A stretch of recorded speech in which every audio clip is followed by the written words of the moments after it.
ખોડલધામના દિનેશ બાંભણિયાની હાજરીમાં રજૂઆત છે તે પણ કરવામાં આવી। પાટીદાર આગેવાન વરુણ પટેલ પણ હાજર રહ્યા। ખોડલધામ સરદારધામ અને લેઉવા પટેલ સમાજના આગેવાનો છે તે પણ હાજર રહ્યા। અસામાજિક તત્વોની કનરગત સામે કાર્યવાહી કરવાની માંગ ઉઠી છે।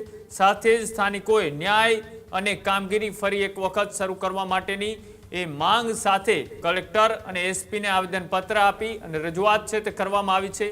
જે કામ એ મોટા આકડિયામાં એ તળાવ ઊંડું કરવાની કામગીરી હતી તેને અટકાવતા એ ગામની અંદર વિવાદ સર્જાયો હતો અને આ વિવાદના કારણે 1.13 કરોડના ખર્ચે જે તળાવ ઊંડું કરવાની કામગીરી ચાલી રહી હતી હાલ પૂરતી બંધ કરવામાં આવી છે।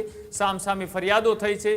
મારામારી અને પોલીસ ફરિયાદનો મામલો હવે છે કે પોલીસ અધિકારી અને કલેક્ટર સુધી પહોંચ્યો છે અને ત્યારબાદ ફરીથી કામગીરી શરૂ કરવા માટે પાટીદાર આગેવાનોએ રજૂઆત કરવા માટે ગયા હતા। ત્યારબાદ શું માંગ મૂકી આવો જોઈએ।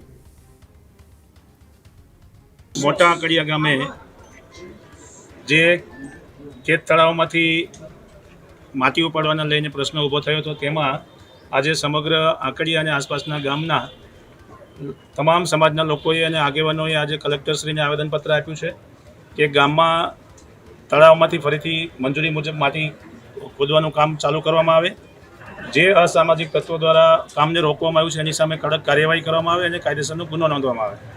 સાથે સાથે જે બે આગેવાનો ઉપર ફરિયાદ દાખલ થઈ છે તેને ખોટી રીતે ફરિયાદમાં આરોપી બનાવવામાં આવ્યા છે તે ફરિયાદ તાત્કાલિક રદ કરવામાં આવે।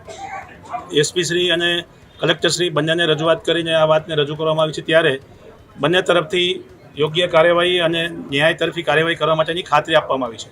સમગ્ર આસપાસના વિસ્તારના ગામના લોકોએ આજે શાંતિપૂર્વક મૌન રેલી કાઢીને પોતાનો અવાજ કલેક્ટરશ્રી અને સરકાર સુધી પહોંચાડવાનો પ્રયત્ન કર્યો છે। ફરી વખત કાર્યપાલક ઇજનેરને મંજૂરી આપી તો બીજે દિવસે એ લોકો ટોળું લઈ અને ગાળો બોલી અને આ કામને રોક્યું છે। અમારે એક જ અવાજ છે કે ભાઈ આ તળાવ શાંતિથી ઊંડું થાય, તમામ લોકો શાંતિથી સાથે રહે અને આ ગામના તળાવનો લાભ આજુબાજુના 10 ગામને મળે તેમ છે। સાથે પ્રવાસન સ્થળ તરીકે પણ વિકાસ થાય એમ છે અને સૌની યોજનામાં ભરાય એવી અમારી ગવર્મેન્ટને મંજૂરી છે।